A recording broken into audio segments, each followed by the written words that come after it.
Congratulations, everyone, on joining us in 2025 for this discussion on humans, not resources, rethinking workplace culture. It's going to be a thought-provoking conversation on communication bias. So whether you're a dedicated equity advocate or simply curious, this is a discussion you don't want to miss. Rarely discussed but powerful communication biases perpetuate gender inequality in many of our workplaces. For example, why is one person described as aggressive by some and assertive by others? And how do these biases impact their ability to deliver? We'll be discussing this topic, amongst others, with an aim to give you the tools and ideas on how you can improve your workplace. We'll be exploring this with the help of the wonderful gender equity advocates, Bruno Casadino and Carol Kulik, who've joined us here today. So welcome to you two. So my amazing app for applause has just died. We love technology, don't we? So let's begin by acknowledging the traditional owners of the land on which we join today's meeting. For me, it's the Wathaurong people. Can I ask any of you to add yours into the chat? And on our behalf, I pay my respects to elders past, present and future. And in the spirit of reconciliation, we acknowledge the traditional custodians of the country throughout Australia and their connections to the land, sea and the community. And I pay my respects to elders past and present. We extend this respect to any Aboriginal and Torres Strait Islander peoples here today. So why are we doing these webinars? Well, many of you know that we run the Gender Equity Awards for Australia, and we're lucky enough to have so many people apply and for us to be able to learn about a lot of the best practices. And part of the reason why we do this is we want all of you to hear about some of the great practices that different people are adopting, some of the research that goes behind it, so that you can be informed and make your own choices.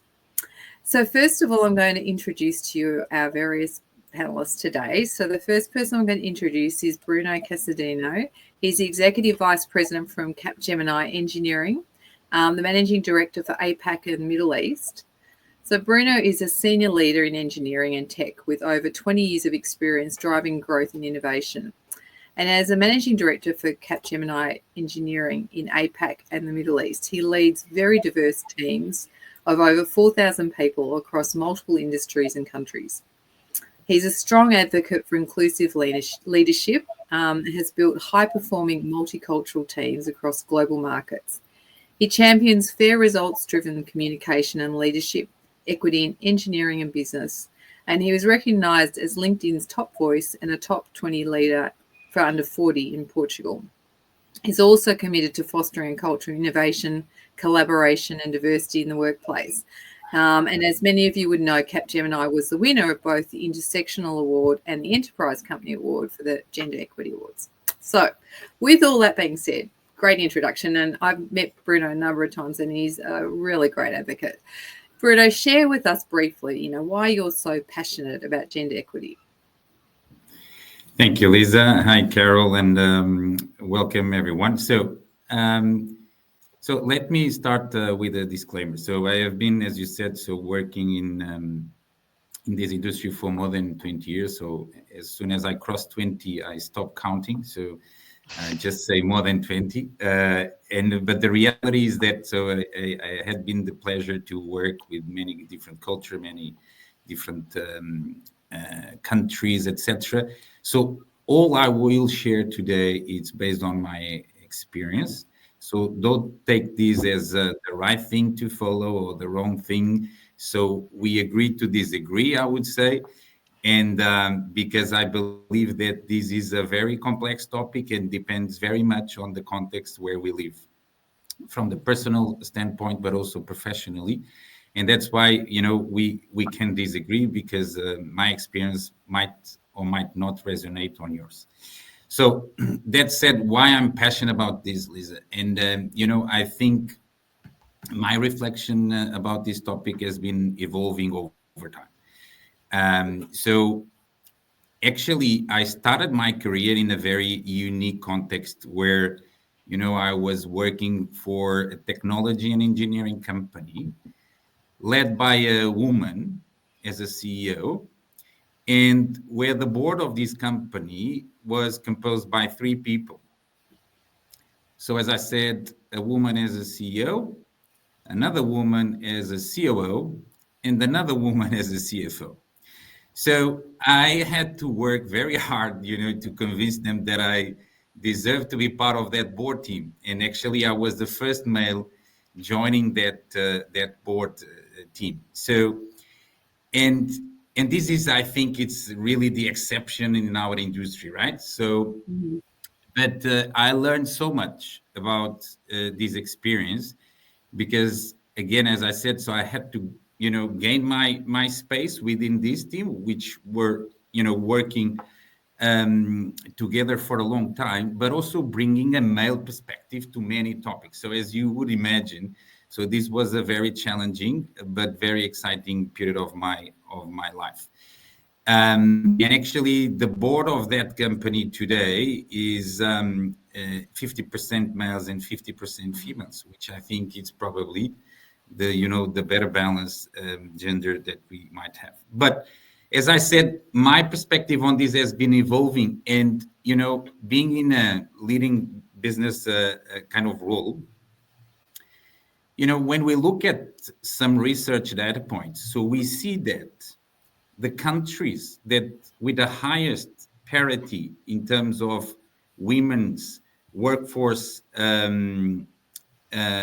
in labor, they have a competitive advantage against others Mm. for one simple reason, right? So you increase the number of people eligible to perform a certain role, and therefore, so you increase on average, like more than a third of the economic output of a country or an enterprise. So I would say that if you need a more tangible reason for this is a good one. I love it, and I think you're singing Carol's language there, Bruno. So let me introduce Carol, and then she can weigh in. So Carol Colecki is a Bradley Distinguished Professor at the University of South Australia's Centre for Workplace Excellence. She's at the forefront of groundbreaking research that reveals the detrimental effect of the gender pay gap on organisational performance. Her findings show that 80% of firms display a traditional pay gap at the executive level, with male executives earning 1.5 times more than their female counterparts on average. Her work provides concrete evidence that closing the gender pay gap is not just a matter of equity, but it is vital for improving organisational success. So, welcome, Carol. Can you share with us briefly why you're so passionate about gender equity? I'm happy to make that sharing. I always think about gender as being kind of the very tip of an iceberg that organizations have to deal with. Almost inevitably, when we identify some aspect of gender bias or identify some obstacle that's particularly challenging for women, we're identifying a fundamental problem in the organization. And you mentioned the center that I work in, the Center for Workplace Excellence. We're always trying to make organizations better, both for employers and for employees. Now, today, for example, we're talking about communication. So whenever we identify a communication bias that's problematic for women, it's often also problematic for introverts who work in the organization, or it might be problematic for employees who have English as a second language. So I think it's so important to study gender inequity issues, because what we're basically doing is removing obstacles and helping organizations to be better workplaces. And what you said, Bruno, about gender parity generating more productive, more profitable organizations, helping nations and societies to be successful. It's all about making better use of our talent, right? So we can kind of use gender issues as a way to identify the limitations and make workplaces better for everyone. Yeah, and I think, one of the things that we've observed with the Gender Equity Awards is in having a focused lens on gender. The organisations like Capgemini have fixed so many issues. You've got pillars, focusing on First Nations and disability and LGBTQI plus. And so it means that people, get valued as a human, which is why we renamed this webinar around human in the workplace, because we're all so different. So you can't necessarily put a label on all of us, can you? So let's explore an example of communication bias. To set the scene, it covers numerous different interactions that happen in a business and society. And these behaviours range from interruption patterns, speaking time, contributions in meetings, assumptions based on parental status, and encouragement bias, to name a few. So what we plan to do is discuss each scenario and explore different ways our panellists might handle this. So let's start with discussing the language use in performance reviews. Women might receive feedback that's often focused on their communication style. It might be that it's too aggressive or too emotional, rather than focusing on the actual behaviour and the performance outcomes. It's often combined with another bias around voice and speaking styles. Women are often criticised at being too highly pitched, and that they are shrill, especially in leadership roles. And so we've heard from past presenters that women are often addressed on emotion. So, Carol, you've done a lot of research on this. Can you share with us a bit of what you've learned? I'm really glad that we're starting with this particular scenario because it's one of the most large and robust areas of research, so I can speak to it with a lot of confidence. There are two things that we know about gender and performance reviews. One is that women just receive less feedback. And that's problematic in and of itself, right? If you're not getting enough feedback, how do you even know what to change or how to improve? But the second thing that we know is that the feedback we give to women differs in content from the feedback that we give to men. So women's feedback tends to be more general. They don't get very specific, actionable feedback. They tend to get more feedback that's focused on personality. So you gave the example of perhaps being described as aggressive or, let's say, opinionated, but it can also be positive as well. So women may get feedback that they're so friendly and so warm. But personality feedback, again, is pretty hard to change. Where are the behavioral components? And the other thing that I think is really important to mention in relation to content is that women are less likely to be described in performance feedback in superlatives. So we usually don't describe women as brilliant or geniuses or superstars, but it's the brilliant geniuses and superstars that are the first ones to get promoted or who are most likely to get funding and get all kinds of positive rewards in organizations. So on the one hand, it's a very discouraging body of literature. But I'm really glad we're launching with it first because it also is one of the areas where we see the most opportunity to create change in organizations. So for example, performance reviews tend to be documented. You know, manager usually is writing down some notes and going in your file. And so we're able to conduct audits to try and identify some of these gender biases. And I wanted to give a very specific example of GoDaddy. GoDaddy, you might know, is a website platform company, and they did exactly that kind of audit of their performance reviews and found exactly these kinds of patterns in the way managers were evaluating performance. And they made a very simple change, which is now when managers go in to document their performance reviews, every time they make a comment, they have to provide a specific example. And so it's just a way of using the system to nudge managers to provide the kind of actionable feedback that people need. The other thing that I want to point out is that this is an area where I think women really can act on their own behalf and be their own advocates. Within a performance review context, it is completely appropriate for an employee to say, thank you for that feedback. Could you give me an example? Or one of the things that I always recommend is to try and flip it. So ask your manager, you know, if you were in my shoes and you got that feedback, what would you do? And asking your manager, well, what action would you take, can sometimes help the manager's brain to click and say, wow, you're right, I've given you feedback and there's nowhere to go with it. So it can really prompt a much deeper discussion. So a big problem area, but also an area where I think we can really get some traction. Awesome. I love those examples. Bruno, can you share with us what your thoughts are on this topic? Yeah, absolutely. So I think it's curious because all the good tips that Carol is providing to you, it's valid also for males, right? So I think, that I must admit that this is a challenge and an issue. I also must admit that I don't feel it in my context, right? So I don't feel that there is this impact of gender in the way that managers perform performance reviews. But I just want to give you one example. So on Capgemini, so we run training that is a mandatory training for all employees, call it unconscious bias. And one of my favorite module of that training, and I did this training like 10 years ago or something. So the exercise was amazing, and actually it was open eyes for me. So we were asked to write down the top 5 people in the company that we trust the most.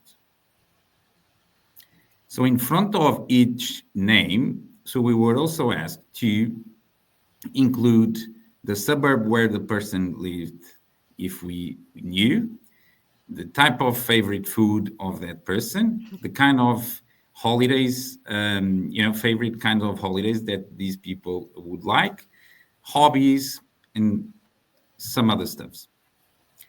And the outcome of that exercise was amazing because 80% of the answers were completely the same and matching across all the top 5 people that we selected. And so the conclusion of that is all of us, so we have an unconscious bias because we tend to deal and trust in people that have the same habits, the same hobbies, enjoy the same type of food, and so on and so forth. And now moving to the communication here. So I think it's fair to say that we always adapt our communication style if we really want to have an effective communication, as per the person that we are talking with or the audience, right? So there's really not a problem in my perspective to if I have to adapt my communication style, because effectively what I want is to have a effective communication. So if I move from the gender perspective to the nationalities perspective, right? So if you're talking to a Dutch person, so you need to have a very much direct kind of communication style, right? Because they are like that, right? So they expect you to be direct with them. If you are talking with Australians, so maybe you have to better balance this, right? So maybe if you start a performance review straight to the point, saying, okay, so on this KPI, on this metric, without even talking about how was the weekend, or how was your break. So then this is really too much direct, right? So and I just want to emphasize what Carol's just recommended to you. This is not just a top-down thing that should come from the organization or from your manager. So you have the right to ask your manager at the start of the year, so can you tell me what a successful year looks like for you? So what I should deliver, what are the tangible metrics and KPIs? So if you set this, even if it's not part of the company policy, you can ask, right? Because this is will also a way for you to help and review this. So am I doing the right thing? Am I, achieving the expectations of my manager or organization? This will help you a lot in the year performance review meeting, right? Because then even if you are getting some subjective kind of feedback, you can always bring these tangible, metrics that will help you. Yeah, okay, so I got this, I have to improve. But in fact, the KPIs you have shared with me early in the year, I achieved, 100% or 80% and so on. You I know, love what I that. really love about what Bruce just said is it really highlights that whenever we're talking about effective communication, when we're talking about effective relationships between men and women, there's the structure, the organization, and then there's the individual people. And I think a lot of organizations are starting to wake up to the idea that performance reviews aren't something that happens once a year. There's something that is part of an ongoing relationship between a manager and employee. And in those day-to-day conversations, you can say, here's how your feedback could help me to improve, or can you give me a little more feedback there? And I think what you've picked up on, Bruno, too, about the difference in culture as we move into global companies and we're constantly dealing with people across the globe, to be mindful of the different communication styles that come with different nationalities. I think that's some really valuable insights there. And the other thing, just to add to the conversation, sometimes people are surprised in performance appraisals, particularly if it's a personal comment. And it's quite okay to say, thanks for your feedback. I'm going to consider this, but I'd love to come back and chat with you about this later, and give yourself the time to reflect on it when you're perhaps not feeling quite so either annoyed, pissed off, or however you might be feeling about the feedback as it stands. Give yourself the space to come back and have a meaningful discussion later. It's never over, is it, till it's over? So let's move on to the next topic. We're looking at airtime in meetings. And in your case, Carol, you were talking about lectures. So can you share with us a little bit of what you witnessed? Sure. So in the education literature, there is a body of research that shows that if we go into a classroom and we ask the students, who's the smartest students in this room? Who do you think is your smartest peers? Both men and women tend to identify male students as the smartest in the classroom. And what the researchers have identified is that that is directly associated with the amount of airtime that students take up in the classroom. So for example, if you're in a mixed gender classroom and men are talking more than women, we automatically assume that the men know more about the topic, because why would you take up more airtime if you didn't have more to say? And I talk about this research all the time within my university and at other universities. And in general, I find instructors to be so responsive to anything that they can do to make their classroom better. But when I present this research and I tell them about this finding, this is the point where they fold their arms and go, no. I'm sure that's true in general, but it doesn't happen in my classroom. In my classroom, women talk all the time. I'm sure there's gender parity. And this is where I'm able to talk about some research that was done at the Harvard Business School. Harvard Business School, all about case study discussions, lots of active engagement, plenty of women in the room, but they had observers sit in on the class discussion and literally count how often male and female students talk, and the discussion was dominated by men. It's something you can't see when you're in the middle of the discussion. And you can't see it when you're the instructor who's leading the case discussion.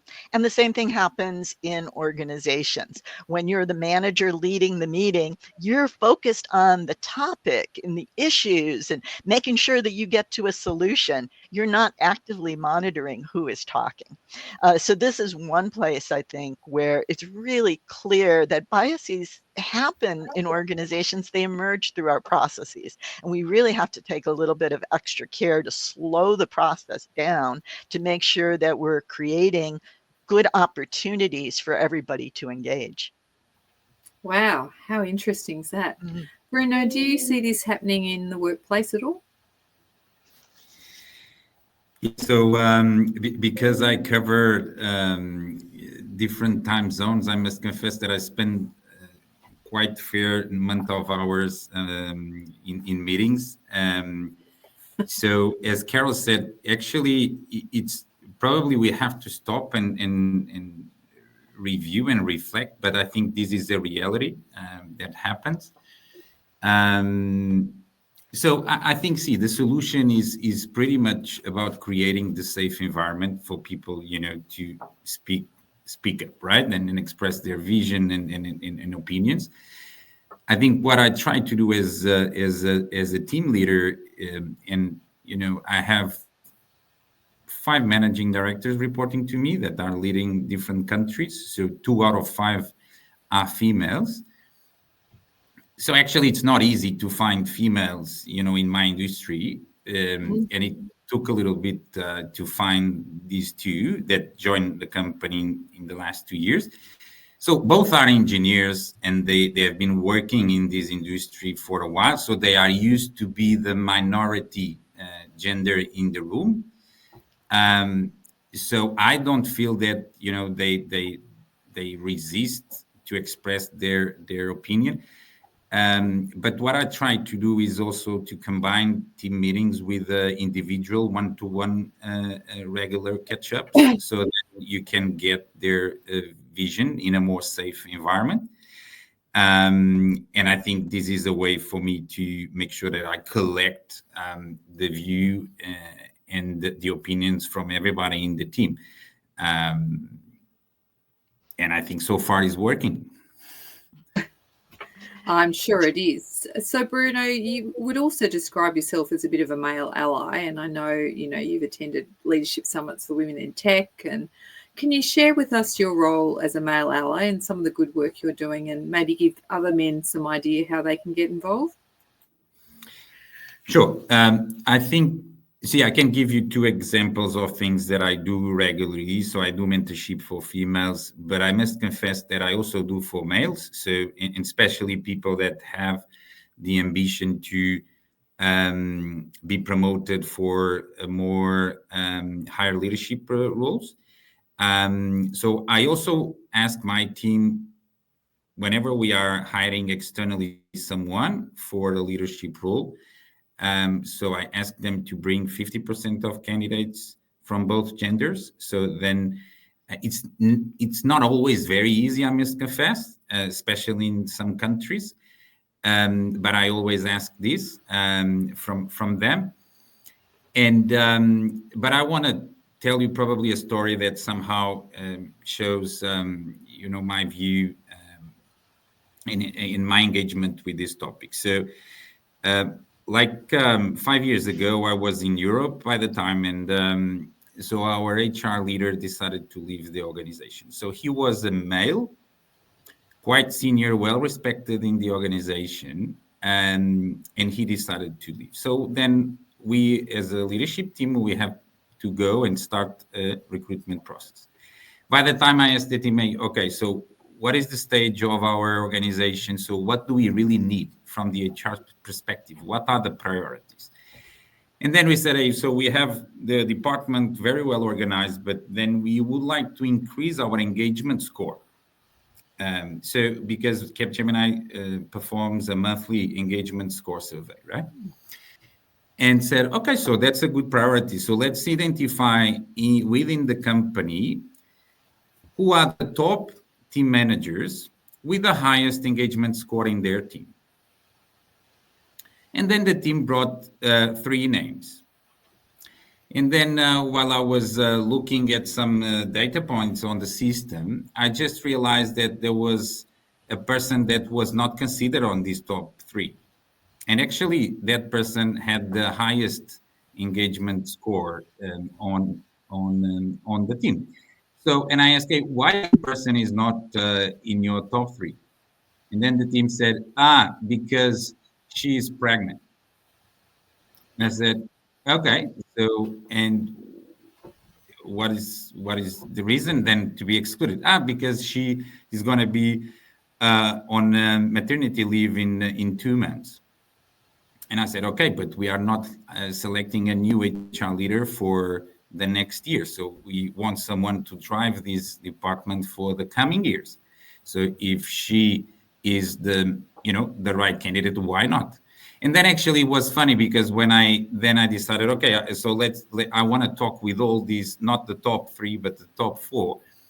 And then I've talked to that person.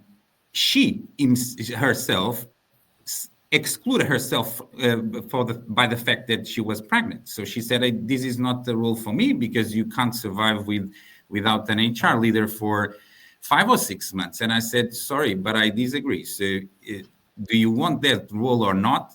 So long story short, she took the role. So we survived for 4 or 5 months while she was away, and then she still remained in the role. So I think this is, one very good example of probably not so well understood decision from my end for many people, but I took it because I think it was the right thing. I think that's very true, Bruno, and a great example to share with us. You're also somebody that comes along to some of what I would class women events, like the Leadership Summit for Women in Technology. And you were quite surprised, I think, to find out that there weren't many other men there. And share with everyone a little bit of your reaction and why you think some other men might benefit from attending. I mean, if we what we all want is gender equity, right? So I think we can't have that discussion, with only one part of the team, if I may say, right? So I think gender equity, in my view, and see, to be frank, Lisa, we are discussing this in the enterprise context and asking for leaders and companies, organizations to promote gender equity. But when I really have my self-reflection about this topic, what I do see, and especially here in Australia, so you still have a large quantity of single-sex schools, right? The co-educational type of schools are not probably massive in terms of the country. So you still have, in my suburb at least, I would bet, I don't have the figures, but I would bet like 50% of the schools are single sex. So we are doing this segregation very early stage in the children's life, right? So I think we probably have to look at that. Also, I must confess, I moved to Australia 2 years back, and my two first social events was having dinners with friends, and I was surprised by the gender segregation that automatically happens on the table. So men's tends to be on one side, women's on the other side, and I came from a country where there is a protocol where where women's and men seated to make sure that everybody talks each other regardless of the gender. So I think we probably must reflect that there are some other things that we should discuss and probably make some change. Yeah, awesome. And I think that's it's great to have your perspective, because quite often you grow up in a country and you don't even question some of these things. And so, this is the value of having these discussions. So let's move on and talk a little bit about encouragement bias. We had a great example of this on a previous conversation, and I just want to pose this question to you. So, if you're a male manager and you have a male team member who's done well, would you take them out for a drink? Similarly, for a female manager, if you have a female team member who done well, would you take them out for a wine? Now, if the team member that did well was of the opposite sex, would you immediately hesitate, wondering if your enthusiasm to take them out for a drink would be misconstrued as a sexual advance? And if you would hesitate at all about encouraging this good behaviour, then you probably have some sort of a bias. So, Bruno, do you want to share with us what your thoughts are on this example? Yeah, I think this is really,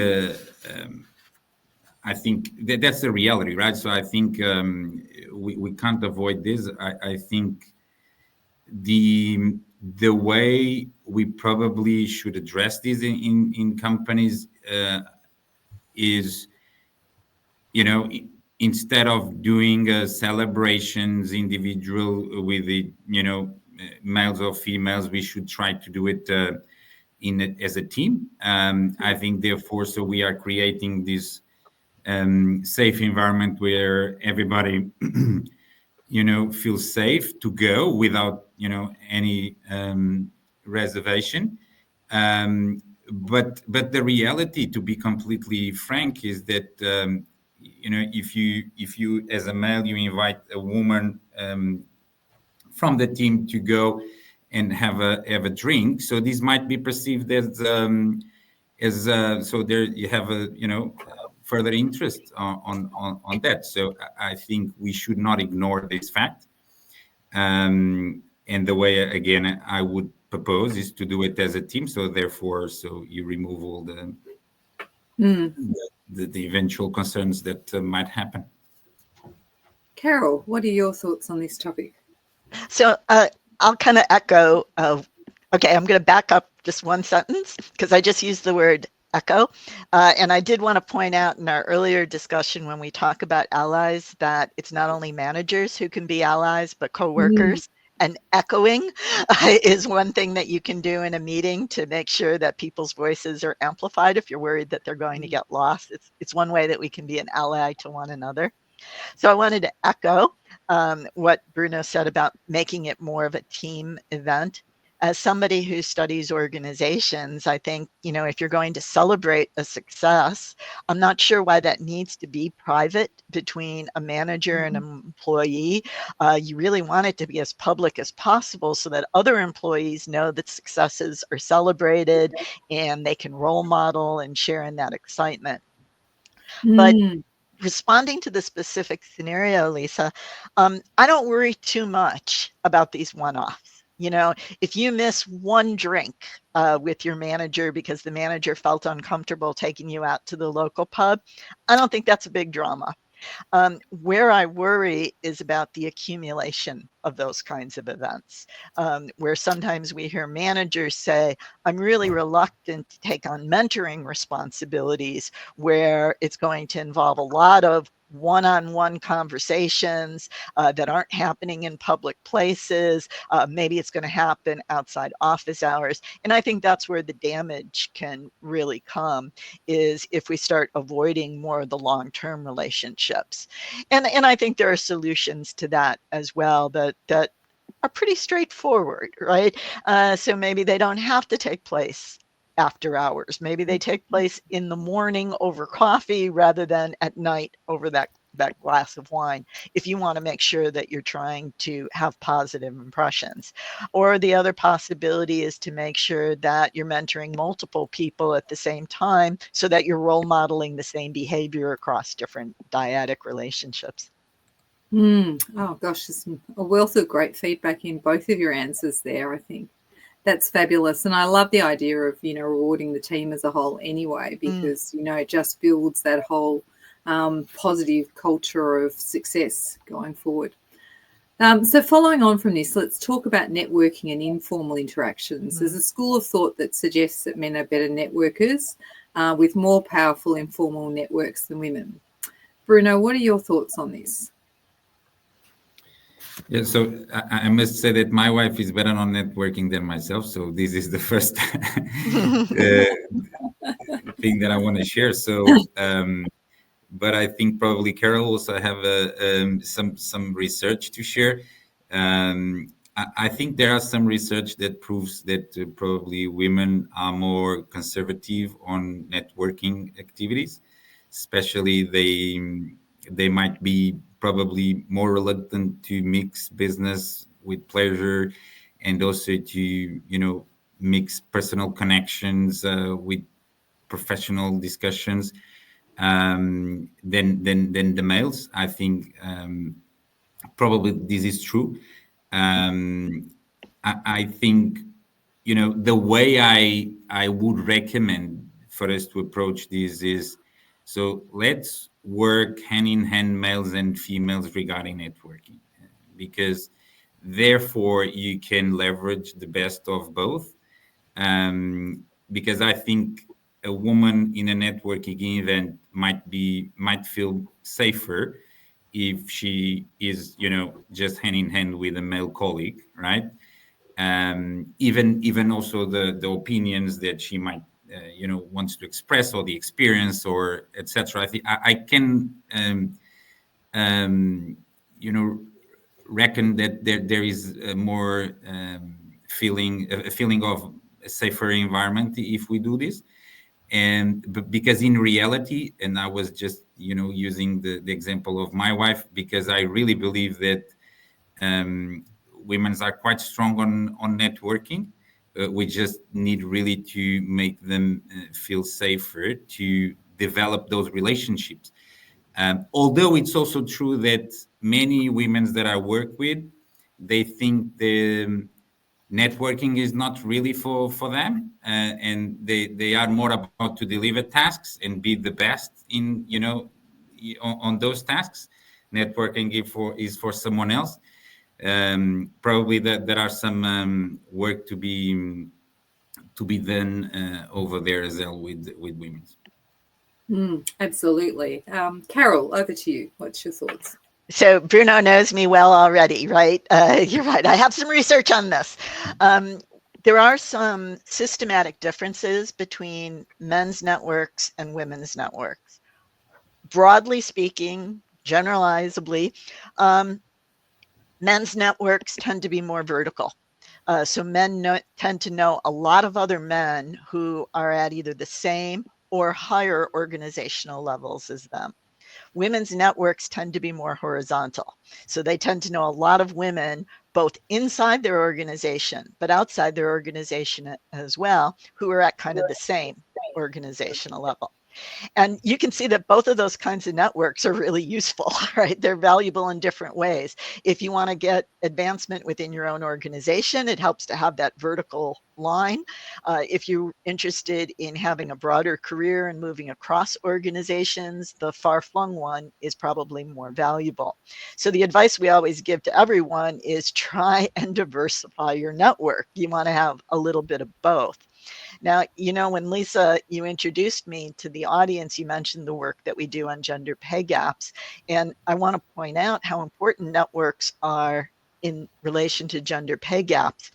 If you're a woman and you're negotiating a job offer and you want to get advice from your network about what salary should I ask for, if the 5 people you ask are all women, you may be talking to 5 people who are at the negative end of a gender pay gap. So you're not getting very good information.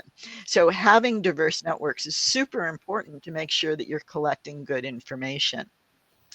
But I also wanted to respond to this idea about kind of how we feel about networking. And one of the things I thought was so lovely in Bruno's answer is, did you see how he very much slid between networks and relationships, networks and relationships? And I think a lot of us have this mindset that it's networking that's sleazy, right? But it's relationships that we care about. And so I always tell people that if you feel uncomfortable about networking, just try this. Try to think of it just as building relationships. And the best time to network is when you don't need anything. So if you're networking because you need a job, or if you're networking because you're hunting for clients, yeah, it feels transactional. But if you're networking just as a way of trying to build relationships, that's a real plus. And also because I am a huge fan of hacks. I'm always trying to find, just tell me one simple thing to do. Let me sort of start here. One piece of advice we often give to people as they're networking is try and throw out more hooks. That's a term that we use in the academic literature. Most of us, when we go to networking events, we say, I'm a marketing manager at such and such company. But try saying that and then adding, I love watching tennis on television, and I just started taking up lessons in Japanese, and my favorite kind of food is Portuguese. Because then you are kind of throwing out different ways that people can engage with you rather than just the very narrow business transactional ones. Yeah, some great points there, Carol. And as somebody who probably loves networking, and I did have to get over this, I have to confess, a couple of points to any of the women that feel compelled to clear their inbox first.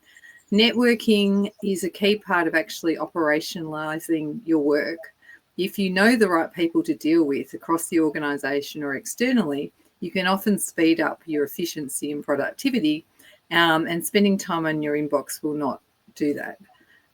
Another part, my absolute favorite question when I meet people is often, what do you love to do?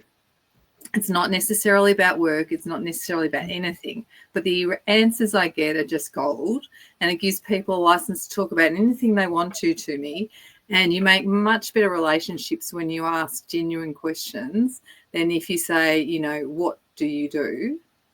You know, like, who are you? What's your title? I want to put you in a box. If you ask a more genuine question, you get a much better answer. But I have to confess, you know, when I first, you know, was involved with corporate, and I walked out of one industry and I knew nobody, and I just found the whole thing incredibly intimidating. And so there's a whole brave world out there of amazing people to chat to and have discussions like today. So are there any further thoughts or messages that you'd like to pass on, Bruno, as part of this discussion? I just want to see what Carol was saying, that showing our B side, it's quite relevant, right? So, and as you said, so when you ask someone what you love to do, then automatically probably a very limited number of people will answer related to work, right? So their answer might be something else, right? So outside the work, which then automatically you are asking someone, so remove your professional persona from a moment, and then, you know, show me your real persona, right? And I think this is where relationships becomes effective, because then that's the field where people create trust, right? And also show some vulnerability, you know, on the individual. So I just want to say that I learned a lot on this session. So thanks, Carol, for sharing all of this research. And I hope that I'm not the only male in the room anymore. So in the coming sessions, we will have more males around us. Wonderful. Thanks so much for sharing that, Bruno. And we are always looking for more men to step up and get involved. And if any of the people listening are interested, then, you know, just send me a DM on LinkedIn. Carol, what else would you like to share? So I think the thing that I'd like to share is how important I think it is that we're all mindful of these things in our everyday conversation. You know, it's always very easy whenever we talk about gender bias that somehow it's the managers that are the bad guys, or it's the men that are the bad guys. But these are just kind of conversational slips that we can all be more mindful of. So maybe I'll tell you a story on myself that I thought really kind of opened my own eyes.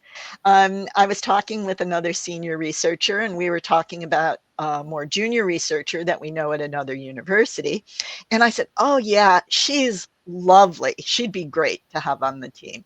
And my colleague said, I think what you mean is she's really smart and talented, and she'd be really great to be on the team. And I thought, oh, you know, good call. She is, in fact, lovely. All of my colleagues are lovely. My male colleagues are lovely too. But why is it in that moment that I led with that? And I just think it's good for us to be aware of the moments when we miss the opportunity to highlight people's talents and credentials and what they're sort of bringing to the team. So I hope that our conversation today just made everyone really aware of communication and trying to create situations in meetings, in classrooms, at networking events, where we can be more inclusive. Oh, so valuable, Carol. And I think what you've touched on, and Bruno mentioned before, is unconscious bias. And it's one of those things that you can't plan for it, no amount of training. It's an active thing that you need to constantly challenge yourself with. For any of you that want to get involved, we have a bi-monthly unconscious bias quiz that you can take. It's perfectly free. But we recognise that unless you keep working at this, you just don't uncover the stuff, that the unconscious biases you have. And so, you know, if we want to be more fair and equitable and treat everybody reasonably, it's about uncovering some of those hidden, you know, thought processes and challenging yourself. So thank you so much, both of you, both Bruno and Carol, for this wonderful, candid conversation. We really appreciate you being involved. It's what really will help other people get roadmaps. So thank you on behalf of Business and Heals for your time and effort. So thank you. Thank you. So with that, we're going to wrap. Thanks a million.